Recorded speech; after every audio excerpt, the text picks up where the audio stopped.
வணக்கம். நான் உங்கள் கார்த்திக் மாயகுமார். மகர ஜோதி இந்த நாளை முன்னிட்டு நம்ம எல்லார் மனசில் ஓடிக்கிட்டு இருக்க ஒரே ஒரு தெய்வம் சபரிமலை ஐயப்பன். இந்த ஐயப்பனையும் மகர ஜோதியும் பிரிக்கவே முடியாதுன்னு சொல்லுவாங்கள்ல, அதில் எந்த அளவுக்கு நெருக்கம் இருக்குது. இந்த சபரிமலை கோயில் சார்ந்தும் மகர ஜோதி சார்ந்தும் ஐயப்பனை சார்ந்தும் பல விஷயங்களை ஒரு நபர்கிட்ட கேட்கலான்னு சொல்லிட்டு நாங்கள் ஃபுல்லாக அலையோன்னு அலைஞ்சோம். அதில் ஒருத்தரை நாங்கள் ஆக்சஸ் பண்ணுற வாய்ப்பு கிடைச்சிது. மேல்சாந்தி. இந்த சபரிமலை ஐயப்பன் கோயிலோட மூலஸ்தானம் இருக்குல்ல, அங்கே பூஜை புனஸ்காரம் பண்ணிட்டு இருந்தவங்க அவ்வளோ சீக்கிரம் அந்த வாய்ப்பு யாருக்கும் கொடுக்க மாட்டாங்க. அதுவும் இந்த மேல்சாந்தி அவ்வளோ சீக்கிரம் பேட்டியும் கொடுக்க மாட்டாங்க. ஐயப்ப பக்தர்களுக்காகவே அவரை தேடி கண்டுபிடிச்சி பல கேள்விகளை கேட்டோம். அதுக்கு அவர் பல பதில்களை விளக்கமாக கொடுத்துருக்காரு. இதை பற்றி தான் முழுக்க பார்க்க போகிறோம். நிகழ்ச்சிக்குள்ள போகலாம். சபரிமலை கோயிலோட முன்னாள் மேல்சாந்தியான திரு அனீஷ் நம்பூதிரி அவர்களுக்கு என்னோட வணக்கம். வணக்கம். சுவாமி சரணம். என்னோட பேர் அனீஷ் நம்பூதிரி. சபரிமலை மாளிகைப்புறம் மேல்சாந்தியாக 2017-18 பூஜை செய்துட்டு இருந்தாங்க. இப்போது மையநாடு என்ற இடத்துல சிவன் கோவில் மேல்சாந்தியாக ஜோலி செய்துட்டு இருக்குது.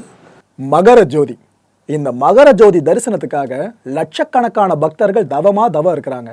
சபரிமலையில் எவ்வளவோ சிறப்புகள் இருந்தாலும் எல்லாத்த விட இந்த மகர ஜோதி தரிசனன்றது ஒரு படி மேலே நிற்குதுல, இது எதுக்காக?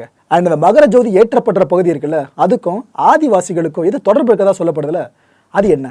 மகர சங்கிரம வேளையில் மேலே தெளிகிற ஜோதி தான் மகர ஜோதி. அப்போது அந்த மகர ஜோதி வருஷத்தில் ஒரு தடவை திருவாபரணத்தோடு கூடி தீபாராதனை நடக்கிற அந்த டைமில் மேலே ஒரு ஜோதி தெரியும். அது அன்னைக்கு மட்டும்தான் தெரியும். அந்த ஜோதி தெரியும் போது சன்னிதானத்திலிருந்து ஐயப்ப சுவாமியோடு கூட சேர்ந்து பக்தர்கள் எல்லாமே அந்த ஜோதியை பார்த்து கும்பிடுவாங்க. அந்த தரிசனத்துக்காகத்தான் வருஷத்தில் ஒரு தடவை அங்கே எல்லா பக்தர்களும் சேர்ந்து வந்து சரணமொழியோடு கூடி அந்த தரிசனம் பார்க்குறாங்க. அந்த மகர சங்கிரம வேளையில் மேலே இருக்கிற கத்திர அந்த ஸ்டார், அது அந்த நட்சத்திரம் தான் மகர ஜோதி. இங்கே தீபாராதனை காமிக்கும்போது அடுத்த மலையிலையும் ஐயப்ப சுவாமியோருக்கு தீபாராதனை காமிக்கும்போது தெரிகிறது அது மகர விளக்கு. இது மகர ஜோதி. மகர ஜோதி சபரிமலையிலிருந்து பார்த்தா அந்த பர்டிகுலர் டேயில் அந்த திருவாபரண டைம் சார்த்தி தீபாராதனை டைமில் அங்கே போய் பார்த்தா கரெக்டாக தெரியும். அதே டைமில் தீபாராதனை நடக்கும்போது ஆப்போசிட் இருக்கிற மலையிலையும் சபரிபீடம் இல்லை, அங்கே இருந்து ஆதிவாசிகள் முன்னால் இருந்து அவங்க ஆராதனை இதே இடத்துக்கு பார்த்து கற்பூரம் காமிச்சது தான் மகர விளக்காக நம்ம தெரியுது. முதல்ல ஐயப்ப சுவாமியோட எல்லா காரியங்களும் பார்த்தது ஆதிவாசிகள் தானே. பக்தர்கள் எல்லாம் நாட்டிலிருந்து வர்றதுக்கு முன்னாடி ஐயப்ப சுவாமியோட எல்லா காரியங்களும் பார்த்து எல்லா வேண்ட காரியங்களும் செய்தது ஆதிவாசிகள் தான். அப்போ ஆதிவாசிகளும் பகவானை ஆராதனை பண்ணியிருக்கு. அது மகர ஜோதி அன்னைக்கு அவங்க எஸ்பெஷலி அங்கே காமிக்கிற தீபாராதனை தான் நமக்கு மகர விளக்கா தெரியுது. என் மனசில் ரொம்ப நாள் ஓடிட்டு இருக்க ஒரு கேள்வி என்னன்னா, ஐயப்பன் இன்னும் உயிரோடு இருக்கிறதா அவரோட பக்தர்கள் ரொம்ப ஆழமாக நம்புகிறாங்க. இதில் இருக்க நம்பகத்தன்மை என்ன? இன்னொரு பக்கம் இந்த சன்னிதானத்தில் இருக்க விளக்கு இருக்குல்ல, அது அணையவே அணையாதுன்னு சொல்கிறாங்களே, அதில் எந்த அளவுக்கு உண்மைத்தன்மை இருக்குது? அது உண்மையா? அப்படி உண்மைனா அந்த சிலைக்கு என்னதான் ஆச்சு? ஐயப்பன் நேரடியாக நமக்கு அனுபவங்களிலூட அந்த ஐயப்ப சுவாமியோட சைதன்யம் தெரிஞ்சு அனுபவத்தில் வந்திருக்கு. ஐயப்ப சுவாமி சபரிமலை பூரா ஐயப்ப சுவாமியோட சைதன்யம், ஐயப்ப சுவாமி வர்றதும் போகிறதும் நிற்கிறதும் எல்லாமே நம்ம அனுபவத்தில் நமக்கு புண்ணியமாக அனுபவப்பட்டது. இந்த சபரிமலை கோவில் சாத்தினதுக்கு பிறகு புறப்படா மேல்சாந்தியாக நானும் சன்னிதானம் மேல்சாந்தியும் மட்டும்தான் அங்கே இருக்கும்போது பிரதட்சணம் நடக்கும்போது நம்ம சுவாமியே ஐயப்போன்னு சொல்லி பிரதட்சணம் வைக்கும்போது நம்ம கூடயே ஒரு ஆள் கூட நடக்கிற மாதிரி எங்களுக்கு அனுபவத்தில் வந்தது.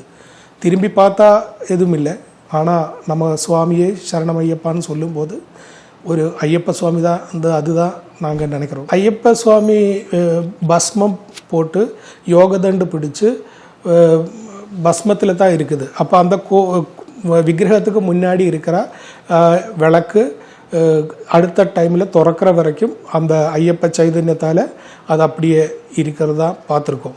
மலையாளம் மாதம் கடைசி நாள் ஈவினிங்கில் கோவில் திறக்கும். அதிலிருந்து மாதத்தில் 5 நாள் பூஜை இருக்கும். பூஜைக்கு அப்புறம் ஹரிவராசனம் பாடி பஸ்மத்தில் யோகதண்டும் வச்சு தலையில் அந்த கிரீடம் மாதிரி கட்டி அங்கே வைக்கும். அதில் அடுத்த மாதம் சாயந்தரம் நட திறக்கிற வரைக்கும் அந்த விளக்கு ஐயப்ப சைதன்யத்தால் அப்படியே இருக்கும். நட திறந்த உடனே அதில் நம்ம கெடா விளக்கு மாதிரி இருக்கும், அதில் போய் மேல் சாந்தி மாதிரி உள்ளே போனால் உடனே அதில் அடுத்தது எண்ணெய் ஊற்றி நெய் ஊற்றி நெய்யில் தான் அது எரிஞ்சிட்டு இருக்குது. விளக்கு அது கெடா விளக்கு வைக்கிறது ஒரு பெரிய விளக்கு தான் அங்கே உள்ளே இருக்குது. அதில் நெய்யை போட்டு திரி கத்திச்சு நட சாத்தி இறங்கிருச்சுன்னா அடுத்த வாட்டி அது திறக்கும் போது நம்ம போகும்போதே அந்த திரி இருக்கும். அப்புறம் அதில் நெய் ஊற்றி கண்டினியூ பண்ணுறது தான். ஐயப்பனோட முதல் சிலை உருவாக்கப்பட்டப்ப அது நவபாஷாணத்தால் உருவாக்கப்பட்டதா சொல்லப்படுது. பழனி முருகன் கோயில் நவபாஷான சிலை இருக்குல்ல, அதே மாதிரி ஐயப்பன் சிலை உருவாக்கப்பட்டதா சொல்கிறாங்க. ശബരിമലയിൽ முதல் பிரதிஷ்டை பண்ணது பரசுராமன். கேரளம் சிருஷ்டித்த பரசுராமன் க்ஷேத்திரங்களில் நிന്നും ரொம்ப வித்தியாசமாக ശബരിമലயில் கானன க்ஷேத்திரம் தான். அது காட்டுக்கு நடுவில் இருக்கிற கோவில். அந்த கோவிலில் முதல் பிரதிஷ்டை பண்ணது பரசுராமன் ஷிலா விக்கிரகத்தில். ஷிலா விக்கிரகம்னா அது கிருஷ்ணசிலா. அது நம்ம ஒரு ஸ்தபதியை போய் பார்த்தா அவங்க இந்த கரிங்கலில் அவங்க உளி வச்சு தட்டி பார்ப்பாங்க. தட்டி பார்த்துட்டு அதுக்கு அநியோஜ்யமான சப்தம் அதிலிருந்து வந்தால் அந்த கல் எடுத்து அதில் விக்கிரகம் பண்ணுவாங்க. அந்த விக்கிரகம் பண்ணுற கல் கிருஷ்ணசிலான்னு சொல்லும். கருப்பு கலரில் இருக்கும். அந்த கருப்பு கலரில் இருக்கிற விக்கிரகம் எல்லாமே பண்ணி ரெடி பண்ணினதுக்கப்புறம் அது தந்திரிக்கு கொடுக்கும். தந்திரி தான் அது கையில் வாங்கி பூஜா தாந்திரிக சம்பிரதாயப்படி எல்லா காரியங்களும் செய்ததுக்கப்புறம் பிரதிஷ்டை பண்ணுறது தந்திரியோட வேலை. அப்போது அது தந்திரிக்கு கொடுக்கறதுக்கு முன்னாடி இவங்க நேத்ரோன்மீல்னு சொல்லிட்டு ஒரு சடங்கு இருக்குது. நேத்ரோன்மீல் அந்த கண்ணு திறந்து இவர் தந்திரிக்கு கொடுக்கும். தந்திரி அது அந்த முகூர்த்த டைமில் வாங்கி அதுக்கு செய்ய வேண்டிய நிறைய பூஜைகள் இருக்குது. அந்த பூஜைகள் எல்லாம் கலசாபிஷேகம் இதெல்லாம் பண்ணி முகூர்த்தத்தில் அஷ்டபந்தம் போட்டு அங்கே பிரதிஷ்டை பண்ணும். அதுதான் முன்னாடி முதல்ல இருந்தது. இப்போ ஒரு 75 வருஷம் நினைக்கிறேன். அதுக்கப்புறம் இப்போ இருக்கிற விக்கிரகம் பஞ்சலோகத்தில் செய்தது. 5 லோகங்களை எடுத்து கரெக்டான அளவில் மிக்ஸ் பண்ணி பஞ்சலோகத்தில் செய்ய விக்கிரகம் தான் இப்போ சபரிமலையில் இருக்குது. நெய் அபிஷேகங்கள் எல்லாமே நடக்குது அந்த பஞ்சலோக விக்கிரகத்தில். அப்போது ஆத்தியம் இருந்தது நவபாஷாணமாக இல்லை மரத கல்லாம் நிறைய பேர் கன்ஃபியூஸ் மாதிரியெல்லாம் சொல்லியிருக்காங்க. ஆனால் அப்படி இல்லை, அது ஷிலா விக்கிரகத்தில் தான் அது பண்ணியிருந்தது. அதுக்கப்புறம் இப்போ இருக்கிறது பஞ்சலோக விக்கிரகம். இதுவரை காலமும் ஐயப்ப பக்தர்கள் பெருசாக மனசில் நம்பிட்டு இருக்கிறது ஒரு வாடும் சித்தர் தான் ஐயப்பன்னு சொல்கிறாங்க. அது மட்டும் இல்லை, இந்த 18 படிகளுக்குன்னு தனித்தனியாக தத்துவங்கள் இருக்கிறதாவும் நம்புகிறாங்க. இதை பற்றி டீட்டெயிலாக சொல்ல முடியுமா?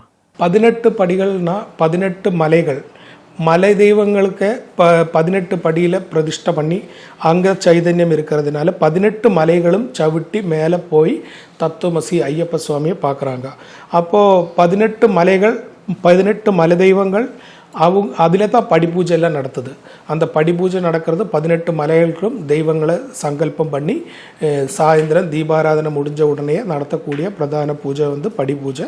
அது 18 மலைகளுக்கு தான் பண்ணுது. அந்த 18 மலைகள் சவிட்டி மேலே போனால் ஐயப்ப சுவாமியை பார்க்கலாம். அதுதான் அதோட தத்துவம்.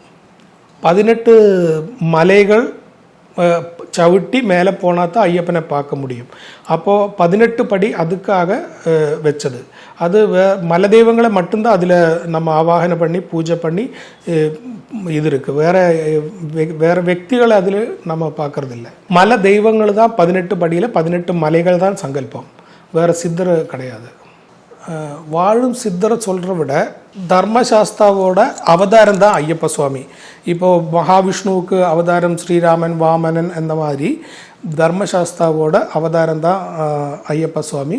அது 11ஆம் நூற்றாண்டில் ஜீவிச்சு வந்த ஒரு ஆள் தான் ஐயப்ப சுவாமி. ஐயப்ப சுவாமி அதுக்கப்புறம் தர்மசாஸ்தாவில் விலயம் பிராபிச்சாச்சு.